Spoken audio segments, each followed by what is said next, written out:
What if Africa stopped playing by foreign rules and won? Traoré's investigation traced a tangled web of synthetic drugs, shipped, stored, and distributed under the watchful eyes of diplomats and donors. These were not shadowy back-alley exchanges, but operations disguised beneath the very banners meant to symbolize hope and relief. Imagine a continent so often written off, so frequently patronized, suddenly standing tall.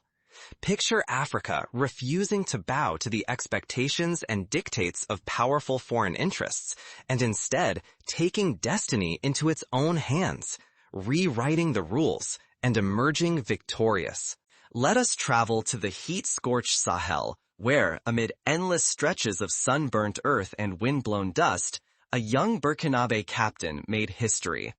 Captain Ibrahim Traoré, a man barely past his 30th year, shattered the silence of global indifference. His journey began not with fanfare, but with an unsettling discovery. A criminal syndicate thriving behind the polished mask of international aid.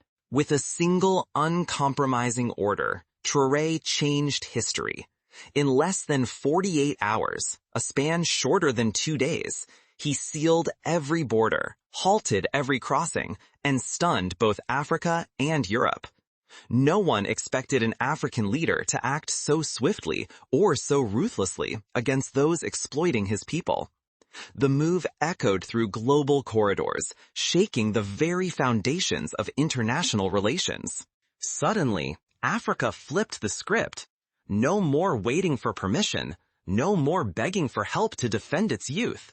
Traoré's team relied on homegrown technology, local intelligence, and raw determination, showing the world that Africa could protect itself on its own terms.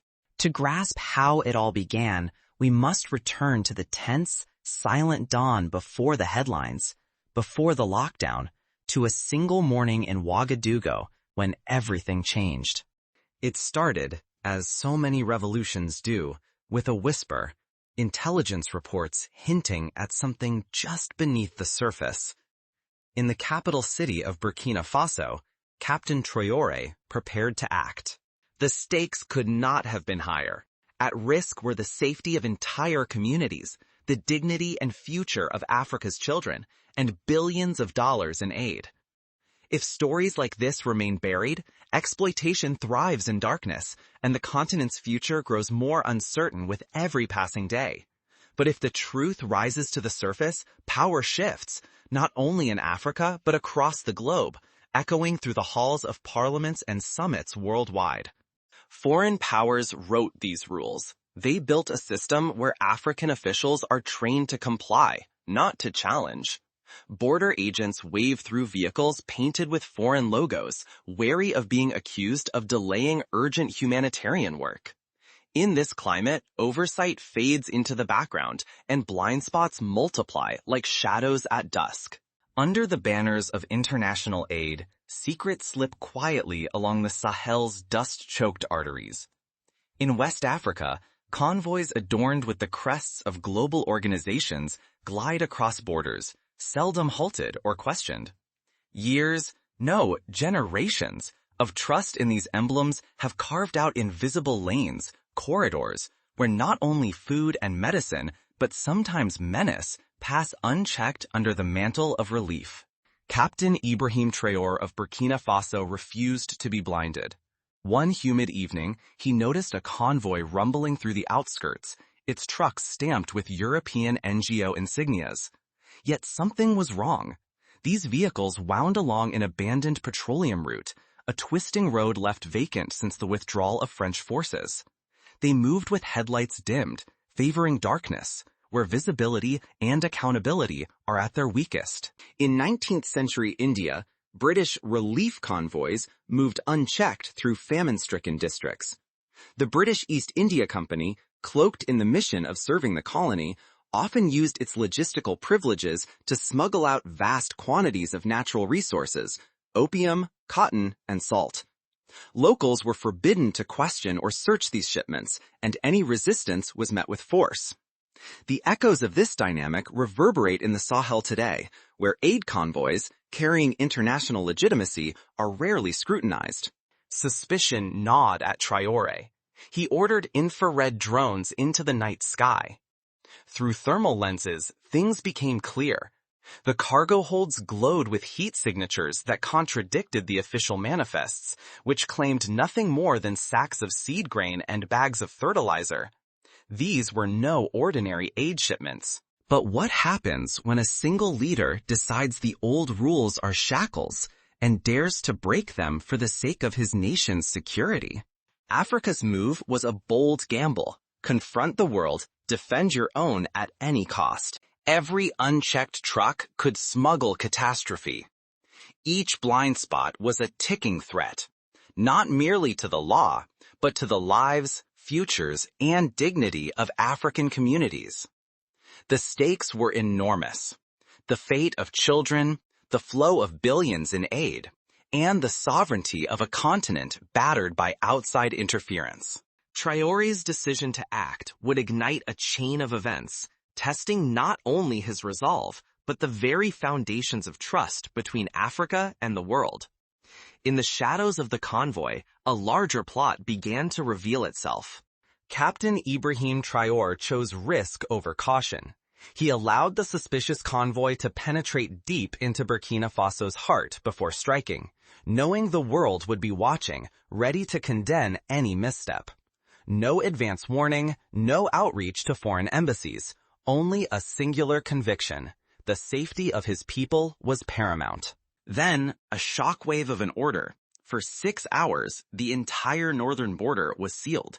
Every crossing, major, minor, legal, clandestine, was locked down. Never in living memory had such a total closure occurred. Western diplomats erupted in outrage, demanding answers and access. But Traoré's command would not bend. No interference, no exceptions, no deals behind closed doors. But brute force alone was not the weapon of choice. The operation's backbone was African technology. Locally built artificial intelligence systems tracked the convoy's every move, while adaptive heat maps highlighted hidden routes through the wild terrain. Custom digital forensics cross-checked every radio burst and every vehicle's digital fingerprint. Each breakthrough, each decision, was powered by African ingenuity, homegrown minds rewriting the rules of security. 48 elite Burkinabe soldiers led the assault, supported by only 4 Interpol advisors. There were no foreign officers in command, no outside analysts in the control room. Every critical feed was managed by local technicians and intelligence teams in Sahelian-built nerve centers, their real-time insights guiding the mission's every turn. What they found was staggering. 10 tons of methamphetamine, masked as agricultural aid. In Europe, that would fetch nearly $90 million on the illicit market. Overhead, European-built surveillance drones circled, silent witnesses to the operation. Evidence that powerful foreign interests were watching, and perhaps complicit. Let us pause to recognize the significance of this technological leap. For decades, Africa has been depicted as a continent lagging behind in innovation. Yet here, the tools that made the operation possible were designed and built by African engineers, coders, and scientists. Imagine a team of young programmers in Ouagadougou working late into the night, perfecting code that would identify suspicious vehicle patterns. Picture engineers in Dakar collaborating with colleagues across the continent to develop satellite tracking systems tailored to the patchwork terrain of the Sahel. This was not just a security operation. It was the coming of age of Africa's tech sector, a homegrown arsenal forged in adversity. But global powers moved quickly, and not to Africa's benefit. As the investigation deepened, the web grew darker. False NGOs, shell shipping firms, and money trails spiraling toward European pharmaceutical conglomerates, all uncovered by African investigators. This was not just a drug bust. It was the unmasking of how foreign entities had wormed their way into Africa's aid networks, siphoning dignity and future from the continent's most vulnerable. When Africa stands up, who tries to push it back down? With the world's gaze fixed on Burkina Faso, the backlash began. International actors scrambled to regain control, and the stakes soared higher still. Failure would have meant humiliation, possibly even foreign intervention on Burkinabe soil. But with success, Traoré set a new precedent. Africa can protect itself with its own hands, its own minds, its own technology. The world could no longer ignore Africa's capacity to defend its own future. Within mere hours of Captain Traoré's breakthrough, news networks across the globe erupted. But as the headlines flashed, the Western media reframed the narrative.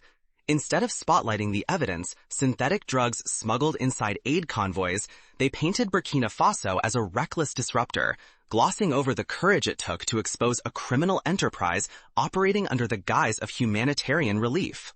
As international commentators wrung their hands, Africa's response was swift and unmistakable. Presidents and ministers from Ghana to Mali, from Nigeria to Algeria and Chad, issued public statements backing Burkina Faso's right to defend its people and borders. Across crowded markets, in taxi radios and street-side debates, ordinary Africans rallied behind this surge of unity, rejecting the foreign narratives that made the continent out to be the villain. Interpol and the continent's own security platforms acted in step. For the first time in history, the Sahel's hidden trafficking routes, long ignored or overlooked by global agencies, were mapped and flagged in international crime databases. These shadow corridors, once exploited by smugglers cloaked in foreign logos, were finally exposed to every member state. Loopholes that had been open for decades began to close. Behind closed doors, the African Union and regional allies moved with unprecedented urgency. New cross-border task forces sprang up. Engineers, investigators, and data analysts brought together from every corner of the continent. Countries pooled their technology and intelligence, demanding full transparency in how aid entered and moved within Africa. Instead of waiting for outsiders, Africa began building its own systems, open, accountable, and designed to protect its own citizens. Yet behind the sweeping changes, a deeper question lingered. Would ordinary Africans finally feel the difference? Or would this too be swallowed by the silence of history? Operation Sahara Sands was born, ushering in a new era for border security. High-tech scanners were installed at major crossings, not as stopgaps, but as unblinking sentinels.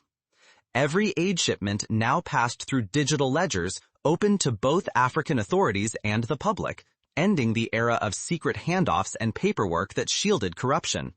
Whether foreign or domestic, corrupt actors could no longer hide behind privilege. But the stakes had never been higher. Africa's credibility was on trial, its unity, its sovereignty, its future ability to defend itself. One misstep, one blind spot, could mean renewed suffering and another lost generation. Every leader understood. This time, the world was watching. On the streets of Ouagadougou and beyond, hope and skepticism collided. The struggle for real change was only beginning. For context, consider how the United States, after the terrorist attacks of September 11th, undertook a massive overhaul of its border security. Systems like the Transportation Security Administration and Customs and Border Protection were reimagined with new layers of oversight, technology, and accountability. Africa's efforts, though born of different circumstances, mirrored this transformation, proving that necessity can drive innovation and unity. A grandmother in rural Mali, a border officer in Niger, how are their lives reshaped now? Consider the case of the 2019 food aid scandal in Mozambique, when a shipment of grain intended for famine relief was found to be infested with toxic mold. Foreign inspectors cleared it, but local scientists, using locally developed test kits, flagged the danger, saving thousands of lives. Today, with AfricaNet Clean Transit, such vigilance is no longer the exception, but the norm. This is AfricaNet Clean Transit, a homegrown, continent-spanning safeguard.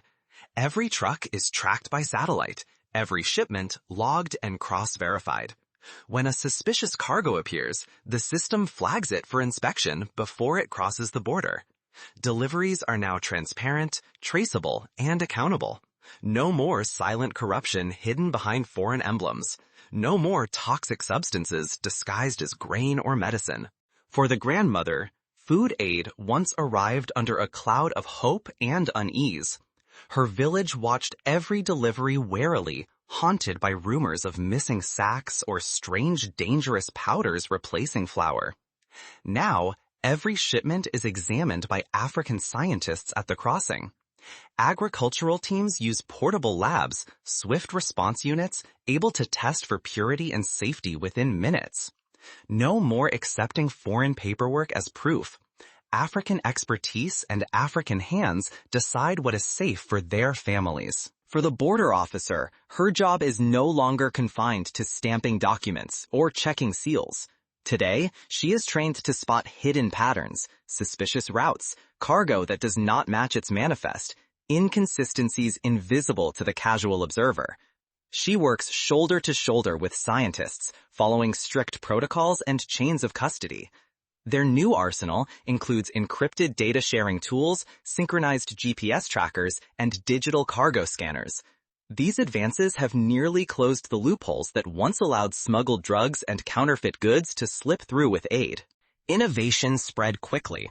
Instead of letting abandoned foreign infrastructure rot, African engineers reclaimed it, refitting old scanning depots, disused telecom towers, and even drones left behind by international agencies. These assets are now tuned for African priorities, detecting threats, verifying shipments, and protecting borders on Africa's terms. Yet the stakes could not be higher. Should vigilance falter or reforms stagnate, criminal syndicates will adapt, finding new cracks to exploit. Complacency is not an option, not with billions of dollars in aid, the safety of children, and the continent's dignity at risk. How did this transformation happen? For the first time, the Economic Community of West African States, ECOWAS, joined forces to pool extra funding, reinforcing security at dozens of border points. This was not just a diplomatic gesture. Specialized teams deployed in Niger, Mali, and Burkina Faso, moving rapidly to hotspots and sharing information in real time. It was a collective declaration. Africa will no longer wait for outsiders to defend its interests. Protection of communities is now an African mandate. Perhaps the greatest breakthrough is a new immune system of policy and action. When one nation uncovers a novel smuggling trick, the knowledge is broadcast region-wide. If a rapid test protocol proves effective in a lab in eastern Ghana, it is shared instantly, adopted as a gold standard from Dakar to Abuja. This is more than crime fighting. It is about resilience, pride, and reclaiming the power to shape Africa's destiny. Africa is no longer a story told by outsiders. It is a force writing its own narrative. The question is, will you help amplify its voice? But these sweeping changes did not come easily, and they did not come without resistance. Powerful interests, both inside and outside the continent, fought back as the new order took shape. This movement transcends any single leader or government. It is a continental stand, unity forged through adversity, a demonstration to the world that Africa's solutions can and must lead the way. Captain Ibrahim Traoré's stand was never about a single skirmish or a lone border. It was a message to the entire continent. Africa can defend itself, chart its own course, and reject the shadows of foreign manipulation. His actions challenged decades of exploitation and inspired a surge of hope across nations.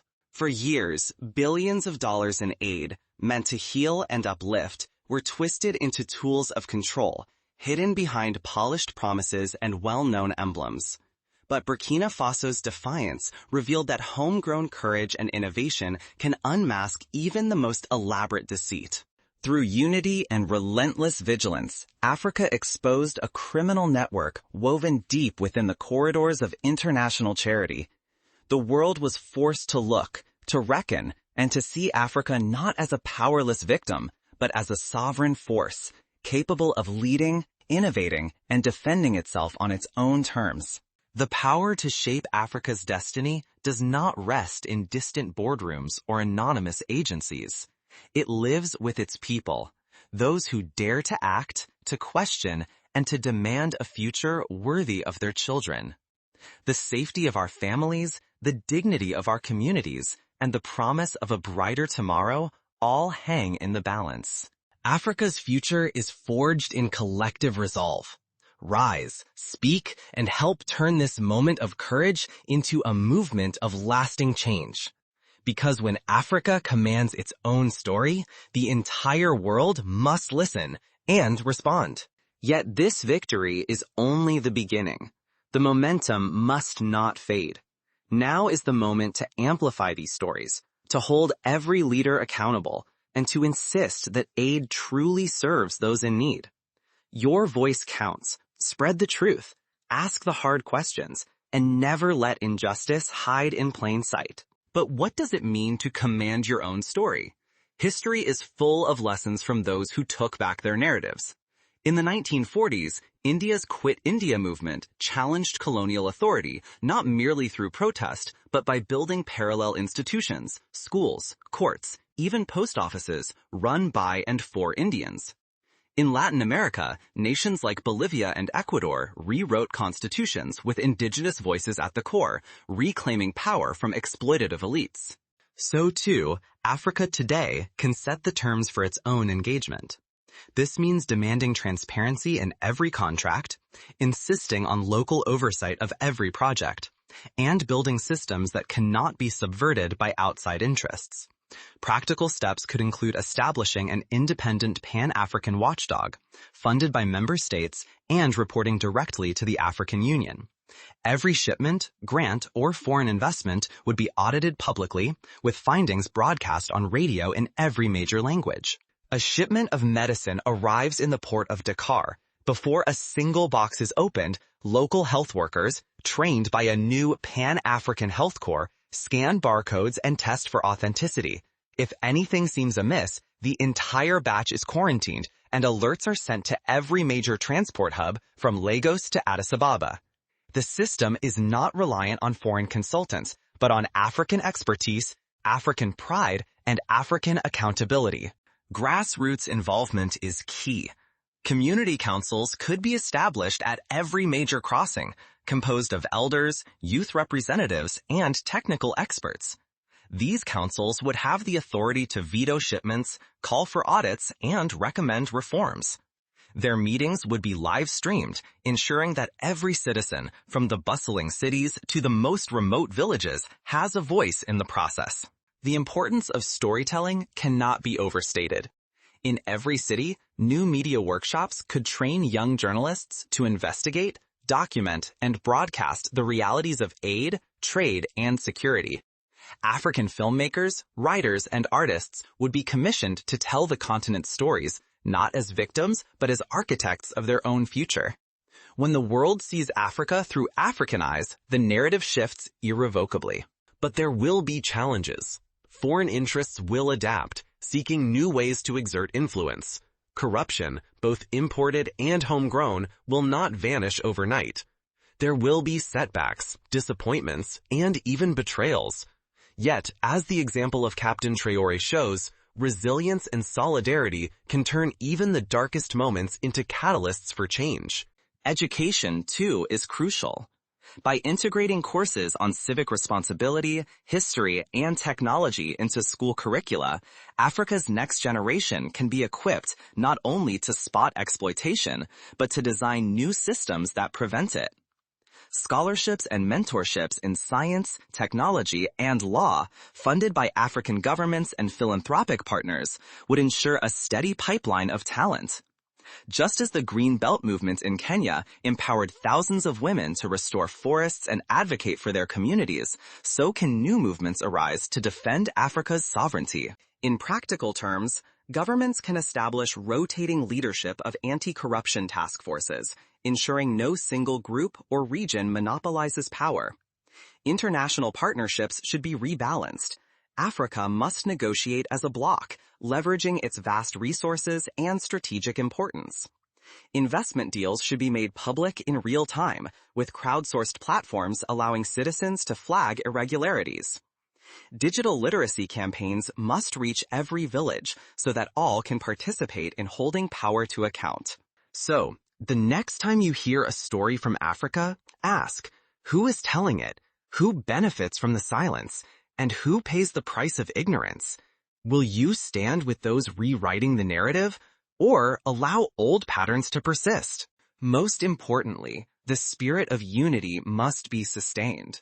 Too often, reform efforts falter when the initial crisis fades.